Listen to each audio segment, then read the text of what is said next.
When you're doing 2 million, I can get you to 9 tomorrow. You're doing 12 million, I can get you to 50 fast. The very first elevator night was above my retail store in downtown San Diego next to Petco Park. And I think this is what separates you from so many entrepreneurs and so many influencers. Well, my life has been built from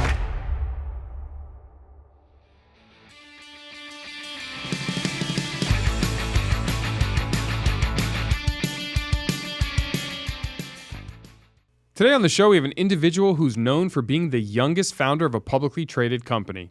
He licensed his apparel business for $9.5 million at the age of 19. He scaled an energy drink brand to over 55,000 retail stores. He has thrown over 51 elevator nights. He co-founded the 100 Million Mastermind Experience. He has spoken at over 250 business events, angel invested in 43 companies, and his agency, Elevator Studio, has spent over $60 million with social media influencers for fashion brands, film studios, mobile apps, consumer products, and more. He's the host of the Money Mondays podcast, which is consistently rated the #1 entrepreneurial show on Apple iTunes charts. And now he is building the first national chain store in the sports card industry with over 10 locations and growing. Despite all of his successes, his main passion is charity, where he not only creates backpacks for the homeless, he also does toy drives and was even awarded the Humanitarian of the Year alongside people like Drew Brees and Michael Phelps. He's an investor in Everbowl, a good friend. Please welcome to the show my very good friend, Dan Fleyshman. Welcome to the show, Dan. I'm so ready. Let's go. I mean, I am so excited to have you here as one of my absolute favorite human beings, entrepreneurial superstar. Wow. Most of you already know Dan, but I want to get into more relevant things because I think one of the coolest things that just happened was the Humanitarian of the Year award at the Harold and Carol Pump Foundation alongside fellow good friend Drew Brees, amazing fish Michael Phelps, and a whole bunch of other superstars. And you were not only nominated, but received the Humanitarian of the Year award. Can you tell us a little bit about that? So I'm not an athlete, just to clear it up. I don't have 28 gold medals like Michael Phelps or won a Super Bowl like Drew Brees. But Yet. I did break the Guinness Book World Records for the world's largest toy drive. And so I'm guessing that's what got me in. I'm doing that toy drive for 9 years. This year we're doing our 10th year, and we're doing 10 cities in 15 days somehow. But I've been doing charity my whole life. But the last decade in particular, I have Model Citizen Fund. I make backpacks for the homeless with 150 emergency supply items inside. We do the Trina's Kids Foundation. We do a back to school drive, report card day drive, Thanksgiving food drive, and then obviously the toy drive, always at Hubble Studio in downtown LA. And so I just always integrated charity into my world and into my life. And I think that's probably how it happened, this whole humanitarian award thing, is that my goal has never been to get a pat on the back or raise money for my charities. It's for people to replicate my charities, whichever one they like, make it better, different, change it however they want. But I want to show them that charity can be easy. Well, I think what's so cool is Model Citizen Fund is actually how we really built our relationship back in 2018, 19. I learned about it and was fascinated. And I just love the fact that day one, that was the first thing you said is, this is my charity, this is what I'm doing, but it's not to build my charity. It's actually, how can I replicate this all across the country? And that is so infectious. It makes me and others want to be a part of it. And I think that has driven to help create these incredible charities that you spawn, and why so many people get involved, and why you deserve the Humanitarian of the Year award. So congratulations. Charity can be easy. People make it feel very difficult, and people also make it feel overwhelming. Like, you've got to donate $5 grand, 10 grand, $1 million. Just put in your time, energy, your social media, invite people over to a venue, help the kids, help the homeless, help senior citizens. Like, just go do stuff. It doesn't have to be about money. And so often people just think about charity as like a dollar figure when, yes, for cancer and AIDS and those type of things, of course, they need zillions of dollars for those type of things. But feeding the homeless, you can go there and feed them. You can make Ziploc bags with sandwiches. Giving toys to kids, you don't have to go get all fancy like race cars. Go give them like just toys that you can afford to give them. Going and spending time at a senior citizen home or like a teen abuse shelter, an orphanage, like just spend time. Like, you can spend your time, energy, social media power and do a lot of charity. But your charity doesn't just end at what we think as traditional charity. And I think this is what separates you from so many entrepreneurs and so many influencers. You're charitable with your connections. You are always figuring out, how can I help so-and-so's company or make the right introduction to someone else without ever asking what's in it for me? And you are the one of these super connectors, if you will, and that's a charitable aspect of you that I don't think gets enough attention. So it's kind of like the concept of like, I can give someone a fish or teach them how to fish. If I say, hey, Jeff, meet this person, that person puts $5 million into Everbowl, and then you go hire 400 people, I helped you fish, right? And helped you teach you how to fish. I didn't donate to 400 people, but the butterfly effect of this guy puts $5 million here, you go hire 400 employees, those people now spend money in their local communities, they become managers of stores, they end up owning stores, they hire more people, and the butterfly effect of like this one text message, what did that really take me? Mm-hmm. It was a group chat, right? And I just think about that. If I do that every day, I introduce this person to this person, they go do a deal, and they go do a deal, and they go start an event, and they go start this, and they go start that. The butterfly effect is all these people start getting jobs, investments, all these things that can happen just from a group chat. And I'll be honest, you do this literally every day. I mean, this morning I received 2 texts from you on 2 different group chats for 2 different things. Right. That is brand new opportunities. Yeah. So you do this and it compounds and it compounds and it compounds. And because you don't worry about what's in it for you, the byproduct of it is my relationship with these 2 new people that you set me up with today, we know where it came from. Right. And now we're always thinking about you and how do we give back, and they're so thankful and grateful. So while you are so giving in that, it does pay itself probably 10x back. And this is something that a lot of people can start to understand, that if you don't have all the resources, who do you know that can help somebody is the easiest way to start building a relationship. Yes. Sometimes you can do it for commerce. So I don't want to make it seem like I couldn't say, hey, Jeff, meet this person. And I tell this person, hey, can I have 10%? If Jeff spends $1 million, can I have 5% or 10%? Nothing wrong with that. I'm out there doing that all the time because I don't need that part in my life anymore. But Dan, 11 years ago, I'd be like, hey, can I get 5% here and 5% there? There's nothing wrong with making commerce. Same way a real estate commission or a car commission or selling jewelry or selling anything. Nothing wrong with like making introductions for commission if you say in advance. Very important, guys. Don't introduce Jeff to this person. That person then spends $1 million and then asks Jeff 3 months later, like, hey, you owe me 50 grand or 100 grand. That's not going to go over well. But you tell Jeff in advance or the other person in advance, hey, I would like 5% or 3% or 10% or whatever the deal is. Of course they want to do it because they want to work with Jeff and the other person wants, right? And so introductions, there's nothing wrong with the commerce part. I just want to be clear. However, there's plenty of times you can do it just to plant a seed and build relationships, unless there's an exact cause and effect. Meaning, Jeff, spend $1 million with this person. Hey, person, give me 5%. That is a clear-cut transaction. If I say, hey, Jeff, meet this person, 9 months later, he spends $1 million with them, it's not really going to be a way for me to ask for commission. So just keep that in mind so you never like resent someone or think there's something awkward, or just keep that in mind when you're doing these introductions, that there's a lot of deal flow that can happen that sometimes is for commerce, sometimes it's to plant a seed for the future. So we met at an elevator night that you put on, and I think you've put on over 54 now, if my math is right. Yeah. I think Roger told me this before. And I came to an elevator night to meet you, and from that elevator night, you said something there, and I'm a big believer, those who know me, relationship capital, it's everything. Who you know, make friends. And someone asked you a question, and it was the greatest answer I've ever heard to the question of, if you were stripped of all of your fame and all of your money and all of your resources and were put into the middle of a city that you knew nobody, what's the first thing you do? And I'm sure you remember the answer, so I'm going to let you say it again. So I would essentially go I'm going to choose a niche, whether it's cars, real estate. Let's just choose cars. I'm going to throw a luxury car event. I don't have a car. I don't have a phone. I don't have anything because I just got dropped off in a random city or country. And I'm going to go find the local car dealership. And I'm going to say, hey, guess what? Next Sunday, I'm throwing this really cool car event. I would love for you to be there. And they're like, yeah, of course I'll be there. Then I go to the building over here. I'm like, hey, guess what, guys? The guy from the Ferrari dealership, him and his friends are coming. His clients are coming. You should come next Sunday to this is going to be amazing. Get them all excited. And then I go to the next place. And I just like walking around the city with no money, no phone, no nothing. And I'm finding and asking for relationships and connections. And I'll go back to the car dealership the next day, like, hey, by the way, guys, if you have any really good clients to bring over, let me know, or if you can introduce me to them. And I go do the same thing. And all of a sudden, over the next 5 days, I'm getting introduced to the most high-end people in the world that are buying Ferraris and Lamborghinis and Rolls Royces. I don't have a car. I don't have a phone. I have nothing, right? The same thing could apply to real estate. Hey, I'm throwing a real estate event two weeks from now. Can you introduce me to some of your higher-end clients? I want to make sure they're going to get front row. Front row of what? I mean, right?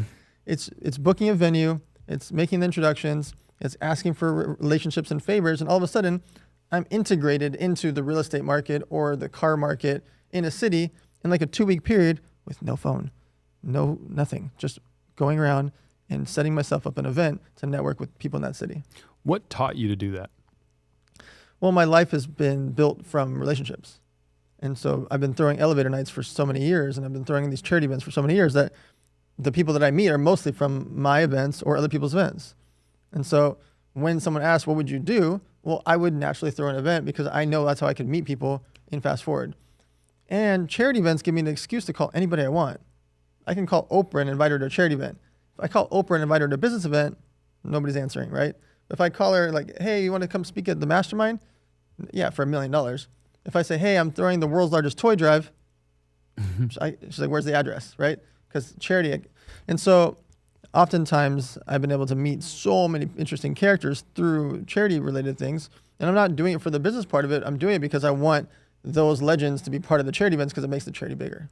But something had to teach you this skill. There was an epiphany moment in your life because obviously, as most of you know, and if you don't, youngest CEO of a publicly traded company, Who's Your Daddy Energy Drinks, that didn't get spawned off of relationships. That was just gritty, hustle, guerrilla marketing. Something triggered to make you realize that, that if I cultivate these relationships, if I create these environments to attract these incredible humans to the same thing, A, the butterfly effect, but B, I'm going to start to become friends with them. I'm going to start to be able to do business with them. Was there some catalyst that happened? The very first elevator night was above my retail store in downtown San Diego next to Petco Park. My goal was 40 people. I invited 40 people. 165 showed up. But here's the kicker. The people were asking me a favor. Hey, can I bring this football player? Hey, can I bring these 3 supermodels? Hey, can I bring the guy that owns all the buildings and high-rises in downtown? Hey, this guy owns Starkist Tuna. He's a billionaire. Can I bring him? I've never thrown, this is my first elevator night, and it's upstairs of a freaking jewelry store, right? I had to like break the wall down basically to like make it so that 165 people could fit in there. And the people that they relayed and asked favors for is, can I bring this superstar? Can I bring this business person? Hey, this lady owns XYZ. Like, they were asking me a favor if they could bring them over to my event. That's going to be a 3-hour event upstairs of a clothing store or jewelry store. And that's so important because the ability to cultivate relationships and create these environments where deals can happen and people can meet makes you synonymous with all of those relationships. Exactly. I mean, we've been friends. You're an investor. You own Everbowls. You're someone I've looked up to for years. I can't count anymore how many incredible humans you've introduced me to that I have now gone off and other things have happened from that true butterfly effect. But you are the common denominator. And I think that's true for so many of our friends. And that just makes that many more people look at you as this magnet, this individual that we want Dan around because Dan does so good for so many people. And so if you're listening to this and you're trying to figure out how can you replicate that, do exactly what he's saying. Group chats. Set up these, he calls them elevator nights, but set up these events, these meetings of like-minded individuals where together good things can happen. And don't always worry about what's in it for you first. That also had to take something because, as you said, Dan, 11 years ago, you were more focused on how do I monetize and create commerce from this as you needed to. Yes, obviously you've made millions of dollars since then, so it becomes less important. But if you were spawned off into a new city and you had to start over, sometimes it does feel icky to say, hey, I want a piece of this deal. It feels much more transactional. Yeah, perfectly fine. Let it feel icky. At least the icky will pay your bills. Okay. When you're making these introductions, if it's like, hey, luxury car dealer, I just met these 3 guys and one of them's looking for a Maserati. Can you help him buy a Maserati? He's like, yeah, of course I can. If he buys a Maserati for 150 grand, can I have $1,500 or 3 grand or 4 grand? Of course they'll give it to me. True. When I'm introducing them for commerce, there's nothing wrong with it because I'm literally introducing them for commerce. They're going to do business together and there's going to be financial transaction on both sides. And I'm not asking for something egregious. I'm not like, hey, can you give me 50 grand? Like, I'm asking for 3 to 10%, depending on whatever the type of deal is. That can add up to a lot. And you can do it in different categories and niches too. And so oftentimes, like if someone says, hey, can I bring business to your social media agency? Sure, I'll pay you 10%. Can I bring you a mastermind member? Sure, I'll pay you 10%. You're bringing me commerce. You're bringing someone to spend 25K or 100K or 50K. Why wouldn't I happily give you $2,500, 5 grand, 10 grand in commission? Yeah, no, it makes sense. I just think that there's an icky factor to your point that prevents people from doing it. Yes. Let it feel icky. Let it feel icky. It'll pay your rent. And it's amazing when you have that extra cash, now you want to do it more. It's addicting. For sure, it's addicting. Yes. So I mean, I don't know how many companies that you are involved with and have started. 43. I mean, it's got to be more than that. Well, I'm an angel investor in 43. The Elevator Rolling Fund did 8 investments. Elevator Syndicate did 9 investments. I'm an investor in all of those. So theoretically, I actually 17 plus 43 is 60. But I just count 43 as my personal. So we'll say 43. Yeah.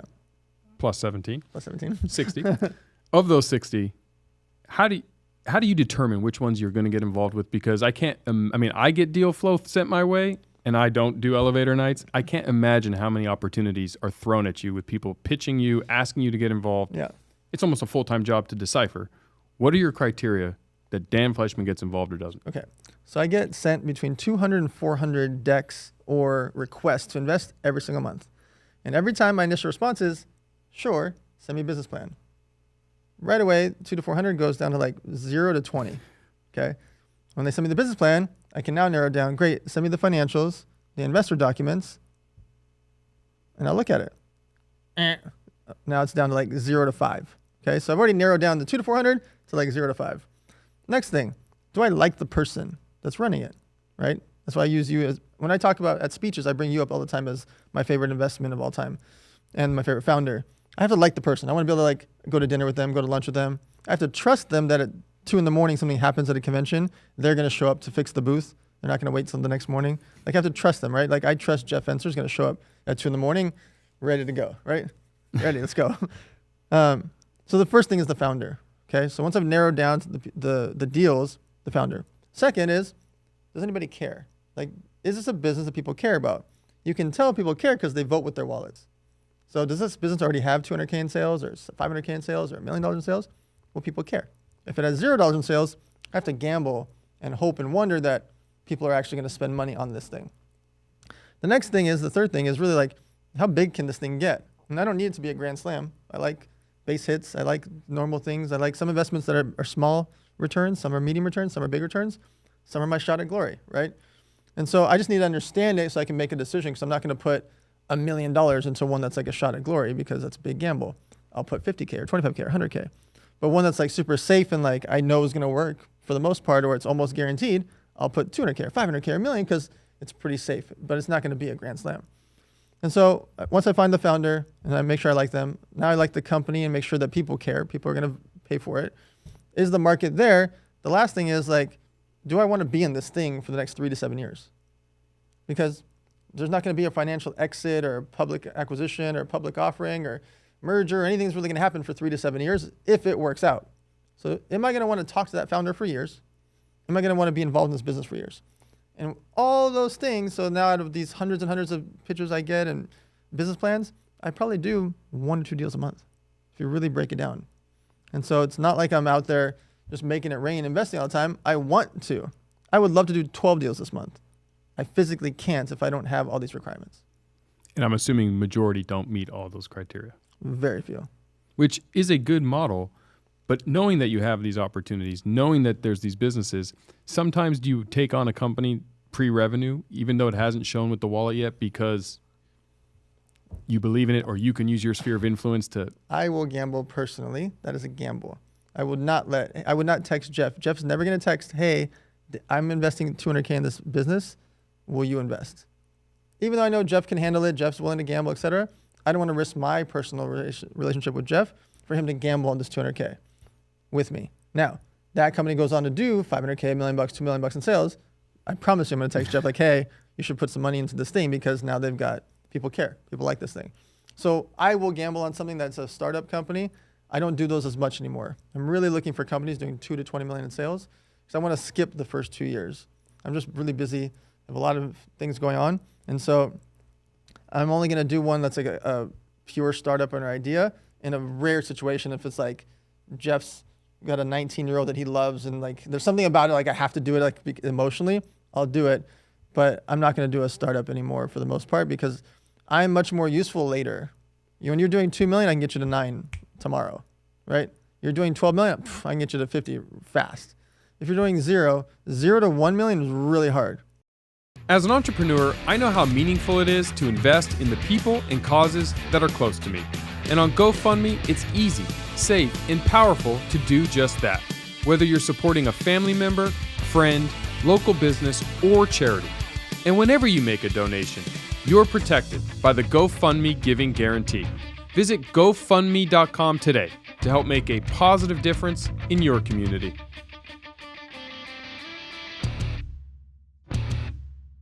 Hey fitness fans, ready to crush your fitness goals? Make your move to EOS Fitness, where becoming a member starts at just $9.99 a month.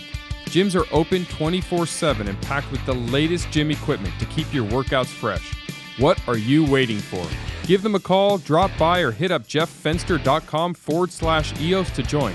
EOS Fitness, better gym, better price. Now, let's get after those goals.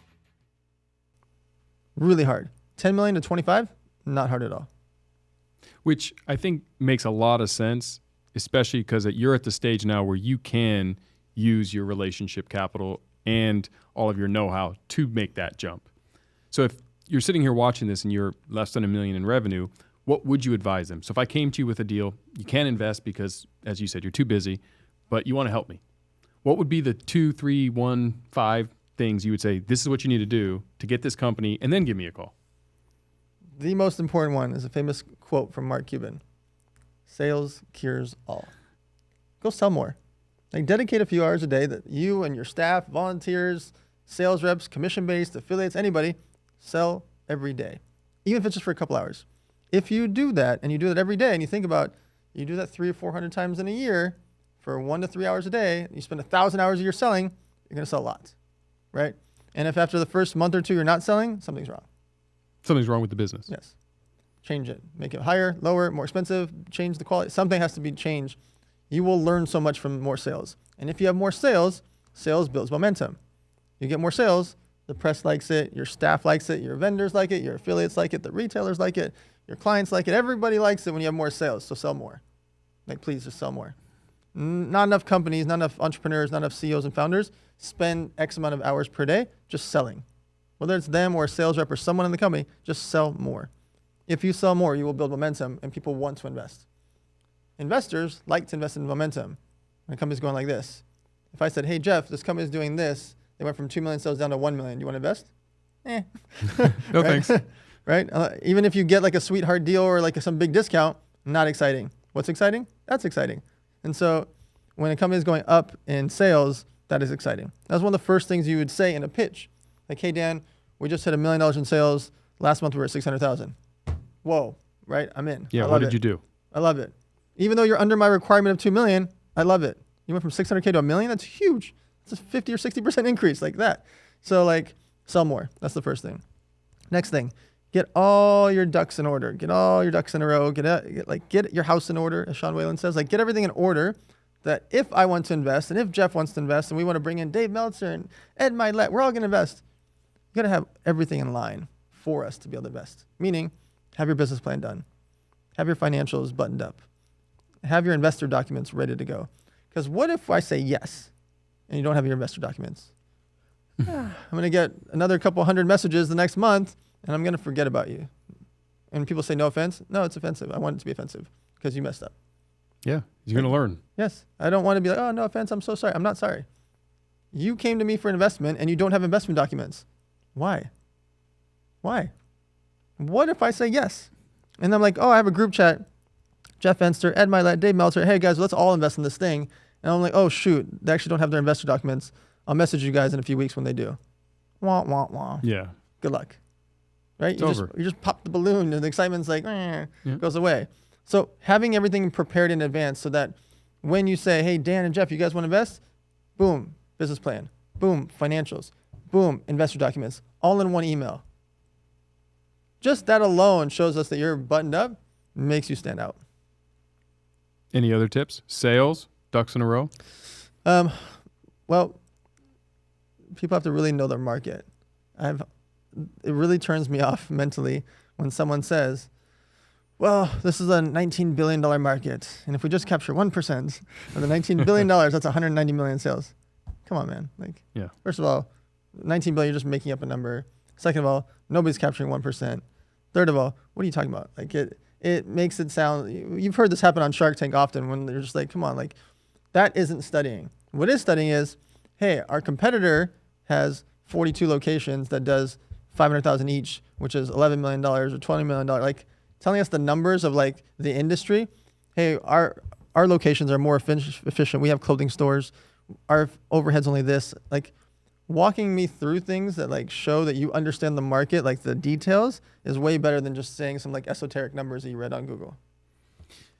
So transitioning, because you are one of the kings of personal brand, and you, whether you realize it or not, are responsible why we're sitting here today. Because 2 years ago, you were in my ear and said, you either start making a personal brand for yourself or I'm going to kill you. I think you said that exactly. And here we are, and I've put a lot of effort into the personal brand. Looks great. Thank you. Thank you. And you're responsible. So good or bad world, blame him. But I think that there's a lot of merit to that. And so as entrepreneurs out there, you're building your company, and maybe you feel like I felt, which was, I don't have any desire to be personally known or famous or whatever the terminology is. I don't care. I'm a private guy. But you made it clear to me, and you are the only person that ever got me convinced, because you said, no, I'm an investor in your company. I need you to do that because it's going to drive more sales. It's going to build the brand, and people need to get to know you, so they're more interested in Everbowl or WeBuild. Help the audience who's sitting on the sideline right now without the personal brand but have a company and have a reason. Watch this, guys. People buy from people that they know, like, and trust. You have a personal brand whether you like it or not. You have a decision to make. Let people rumors and gossip about you, or you tell your story. And so I break down why you need a personal brand. 1, if you don't think you need one, you're wrong. Let me just be really blunt about it. Because even if it's not for you, your kids might need you to help them with a charity thing. Your grandma might need you to help her with leukemia or Alzheimer's situation, or if it's like a fancy dinner to help raise money. Your uncle is like opening a new bar. Your friend from high school is launching a book. Someone else is throwing a little business conference. Someone else is doing like a cookies and baking meetup, and everyone's going to come to the local town. You having 4,000 followers or 20,000 followers is a big deal in your local community. You do not need hundreds of thousands. You don't need millions. You need people in your niche. And if you do that, whether it's for yourself or your family, friends, etc., it doesn't go away. We have this line at our agency: we can't undo famous. And so if you build a personal brand up and you get more famous within your niche or your community, that is powerful. It can help with charities, it can help with your friends, it can help with sales, it can help with everything in your world, and it cannot hurt unless you say something crazy or bad or dramatic or political or whatever. Outside of that, having a personal brand is very powerful and useful to you forever. Now, we live in an age of society where it's also free to do it. Obviously, you could spend money to make it grow faster, but you can do everything we talk about for free. Facebook, Instagram, LinkedIn, Twitter, Snapchat, TikTok, Threads, free, free, free, free, free, free, free. In your pocket right now, or whatever you're watching this podcast on. Podcast, yeah. You're either watching on an Android or an iPhone. Congratulations, you have one of the nicest cameras in the history of the world. You already paid for. So you have the nicest camera in your pocket.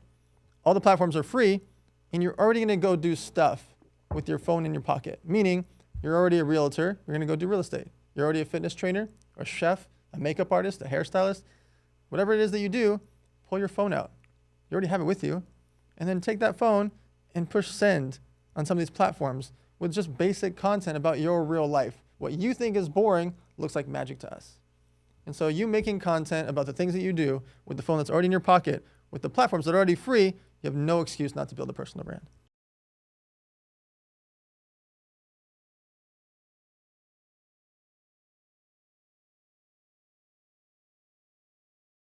And that makes a lot of sense, and it convinced me. But I think there's a fear, especially I had one, which is because I'm a private guy, number one, I thought, okay, I'm going to post all this stuff, but if everyone's doing that, it gets drowned out, and I'm just still, it's almost like if no one has one, no one has one, and if everyone's trying, like, how do you stand out and differentiate? And number two, I like to keep some form of privacy.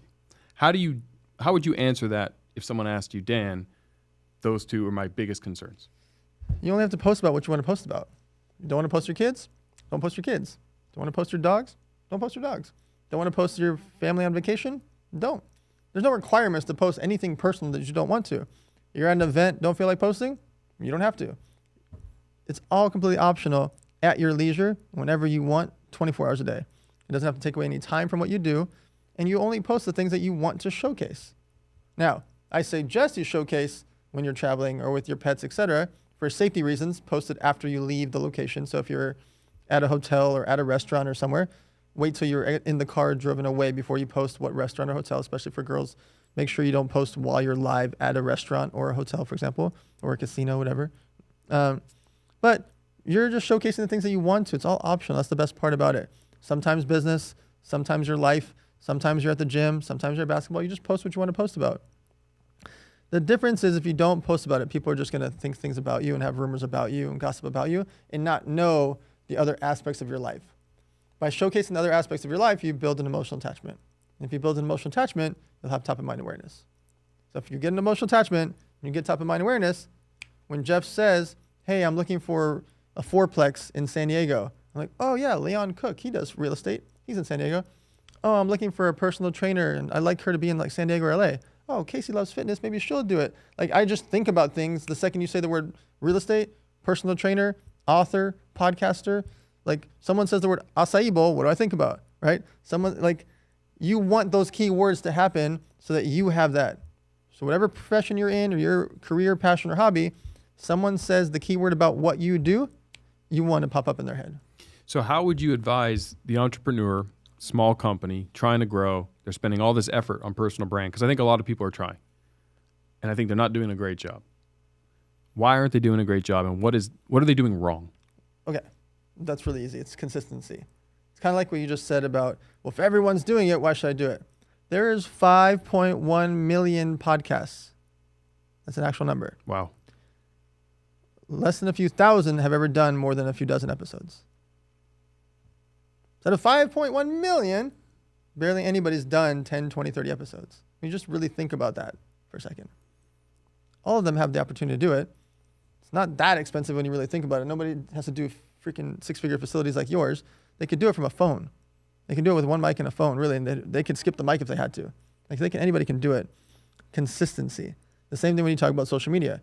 If I go look at a business account, most of the time, one post 4 days ago, one post 2 weeks ago, one post a month ago, one post 2 months ago. There's no consistency. And so they're definitely not going to show up in people's feeds or algorithms because they're not there. There's no top of mind awareness. So the biggest thing that people individually and companies are missing out on is just posting once a day. Just being out there and posting once a day. By doing that, you'll keep that top of mind awareness. The algorithm will like you more. People will share your content and people will just think about you on a daily basis. But you've done a remarkable job of staying out of the polarizing content, which does drive clicks. Sure does. It's great at attracting a certain aspect of the population. But having been friends with you and watching you for so many years now, I know you tend not to touch religion. You don't touch politics. You don't touch anything that's going to polarize. You're Sweden or Switzerland. Yeah. Maybe both. So here's why. Let's say I like one political party over the other. Let's say it's like Trump and Biden. If I say I like Trump, 50% of my audience agrees with me, right? They like him too, and 50% of them hates them. The 50% that hate him are never going to switch their minds. If I said, hey, I like Biden, 50% of people are going to say, oh my God, I can't believe you like Biden. And the other 50% will be like, oh my God, I love Biden. The people that don't like him are never going to switch, no matter what I say. So I like playing games that I can win. I can't win that game. If we walked in here and I locked the door and I put a Jewish person and a Muslim person, and I said, go for 1 hour, you guys just talk it out, right? And all you got to do is try to convince the other person to switch religions. And I ran that every day for the next 365 days with all 365 different pairs of Jews and Muslims. How many times is someone going to switch from Muslim to Judaism? 0. Like actually 0. Not once in a while, not once in a blue moon, just 0. 0. So why am I going to post about those things that I cannot change? And they're not meant to be changed for the most part because people think like, oh, because I believe in this religion, everyone should believe that. Why? Oh, I believe in this president, or I believe in this thing, or I believe in what the conspiracy theory is, or this is what's happening in the media. You are not going to change people's minds. And I know it's hard for people to hear like, yes, I can, and yes, we do, and people go door knocking to change religions. You are not going to change people's minds. You're not. It's not meant for you to do that either, by the way. And what if you're wrong? What if you're wrong? Well, I see companies do this, and I think it's such a mistake because It's the worst. I hate it. there's 100 people that have money. I want all 100 to want to come to one of my locations or whatever my business is. The second I start carving out a part of the population that doesn't like me for my views, my religious views, my political views, they're not going to spend money with me either. Dear companies, this is a PSA. Stop, and I mean stop forever, ever, ever, ever, no matter how smart you think you are, how cunning or creative, ever, ever, ever posting or making commercials or making a stance about political situations or things in the media. Budweiser lost $9 billion in a week. Target lost almost the same amount of money in a week. These are household name legacy companies that have been around for 100 years. 100 years. Or might go bankrupt.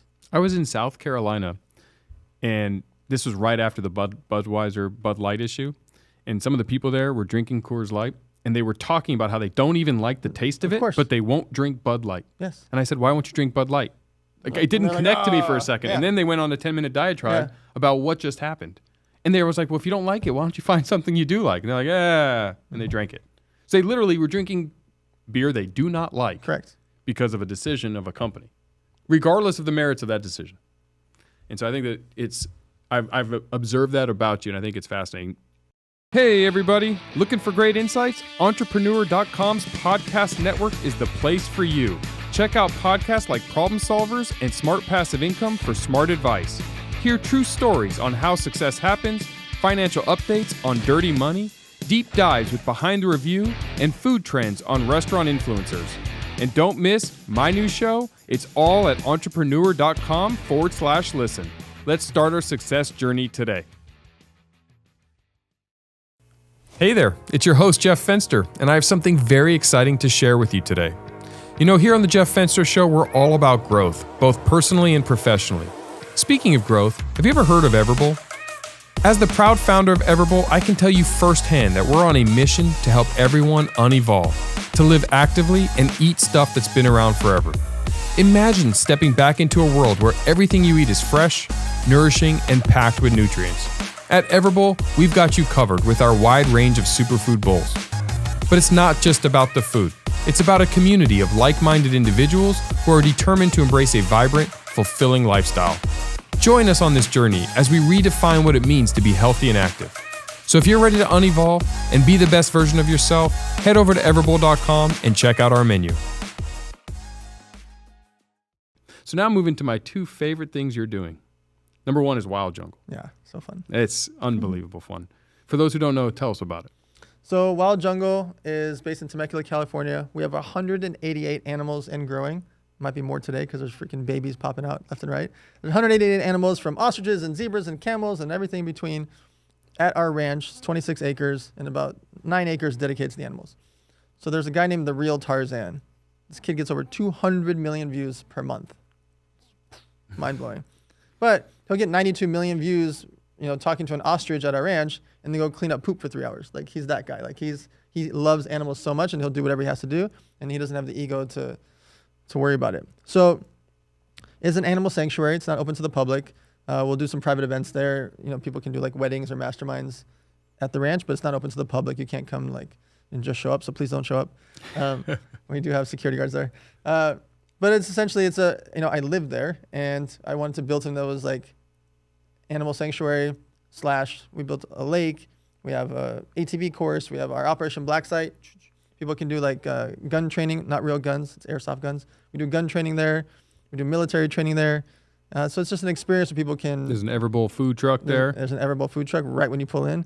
And so it's a place that is my forever home. And so I wanted to make it a place that people could throw their events there. People could come experience it. They could bring their children and meet with the animals and get to be behind the scenes with the animals, and hopefully be brave enough to hold a 14-foot snake. What was the inspiration for the animal sanctuary part? My wife. Casey, she's just obsessed with animals, and so that's how it started, is that she's always liked animals, and everywhere we went in the world, she'd like to see animals. And then when I convinced Tarzan to move there, it went from hey, let's have some animals, to 188 animals and growing. It's just kind of mind-boggling. And my girlfriend, Naomi Camel's there. Yes. Naomi Camel is the best name we have on the property. She is the coolest camel. So when you get the opportunity to go to Wild Jungle, make sure you say hi to her and be nice to her. But Habibi gets jealous. I know. That's her boyfriend. But her real boyfriend. Yeah, I know. I'm fighting with him, though. Oh, he's 1,400 pounds. Yeah, I know. He's scary. I also got a kiss from a zebra. And I saw a zorse. I saw you post. There's what? There's 18 in the country. 18 in the country. 18 zorses. One of them's at Wild Jungle. Yeah, I'm trying to get a second one. Not to mate. They won't mate, but if if they mate. I'm assuming because it takes a horse and a zebra to make a horse. Yeah, it's not that simple. Okay. That's why there's only 18. Fascinating. And then moving to the most recent thing. Big press release. Oh, yeah. That was real big. Okay, so there's a company called Aspire Tour. They get 2,000 to 3,000 people at their events, sold out 1 or 2 months in advance, which is crazy. And they'll have like 30, 40,000 people at their events this year. Next year combined, we're going to have 80,000 people at our events. And so I basically like bought in, plus merged in, plus they have 2 masterminds they have mastermind for 15K and 25K, 520 members already in the masterminds. So they're getting thousands of people at live events, 520 people at their masterminds. I have my 100 million mastermind, so there's 100 people. I have elevator nights, which is free. I have the world's largest toy drive. So you can go to a free event, a $50 to $500 event, a 15K event, a 25K event, a 100K event, or there's also the 20K for Operation Black Site. Like, there's just so many. We have a full ascension model from free to 100K. And so it's very exciting to invest with them. They have 85 employees. Andrew Cordell, Eddie Wilson. Andrew sold like 300 million from stages over the years. So he's like an absolute natural up on stage. Eddie Wilson's had over 85 exits, which is hard to even grasp. Like 85 exits? Yes. My brain still doesn't know what you just said. I think about it all the time. I don't know if I'm going to need you to say the number again, just in case I heard it wrong. 85 exits. Wow. So these guys are fantastic to work with. And when I want to book a celebrity or a talent or a business person or like change things or edit things, we have very good blunt discussions. It's great to work with people like that. Same way I work with you. We can have very open discussions, put all the cards on the table, and everyone uses their experience to adjust. And it's been a great experience working with them. And so we're now doing arena events, like 5,000 to 10,000 person size events. We're doing a 7,000 person one, September 23rd in Salt Lake City, called the Limitless Arena. And then February, we're doing one in LA, et cetera. April, back in Utah. Like, we're throwing these big arena events too. So I'm excited to December. We have a 5,000 person summit with Kevin Hart. Actually, I've not said that before. Hey, Jeff Fenster Show exclusive. Yes, we have a 5,000 person event in Atlanta with Kevin Hart. And we're working on some very household name performers that live in Atlanta to come perform right after Kevin's done on stage. And so I'm excited to interview him for that one. But yeah, like celebrities, athletes, we have A-Rod, Marcus Lemonis. We're working on getting Sarah Blakely, but A-Rod and Marcus Lemonis are already booked and confirmed. So it's fun to like have these interesting characters. We just had Barbara Cochran, Kevin O'Leary. So all Gary Vee, Drew Brees. Oh yeah, San Diego, we got Gary Vee, Drew Brees. It's a 2,800 person venue. We already sold 3,100 seats. Standing room only. So we're hoping 10% of people don't show up. We turned off the ads already 2 months in advance.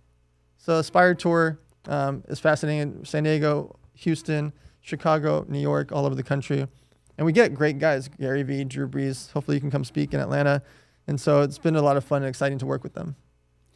I love it because it's just compounding and it's now the top echelon of what you've been doing for so many years. Is this the natural evolution for you in your career? Because where's Dan Fleyshman going to be in 10 years? I have no idea.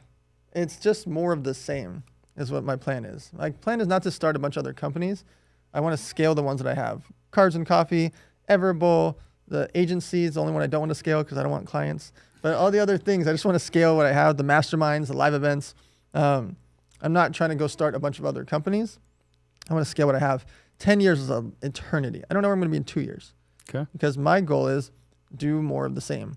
Last year and a half, I raised $44 million for consumer product companies and food and beverage brands through the Elevator Syndicate. Now, with this whole merger with Aspire Tour, I'm going to raise money every month.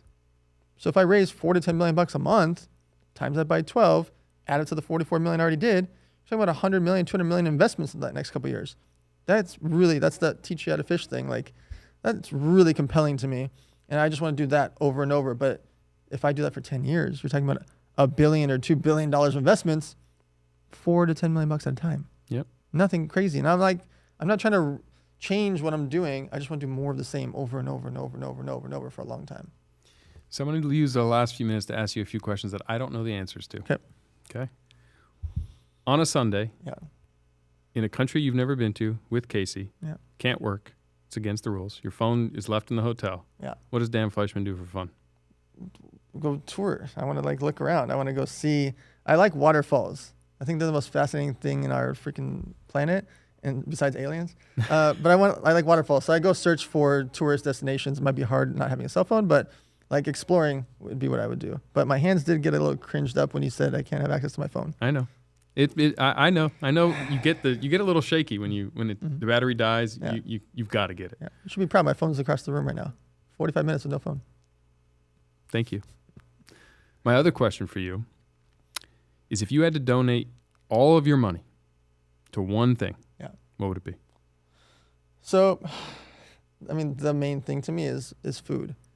If you really think about how easy it is to solve world hunger, it's really simple. As you know better than anybody, because of how inexpensive the materials are, the ingredients are at scale. When you start really thinking about nuts and seeds, things that are non-perishable, and how much that would help people in foreign countries, and even our own country, but let's call it the third world countries, for them to survive, because most people die from dysentery, diarrhea, things like that are basically water and food related, and they need covering, they need shelter. Water, food, and shelter is what people need. So what I would donate all of my money to, and I'd donate it all today, really, because I'm going to just keep making money. So to me, I want to donate it all anyways. Food is the most curable. And so I don't look at things that don't have a true cause and effect.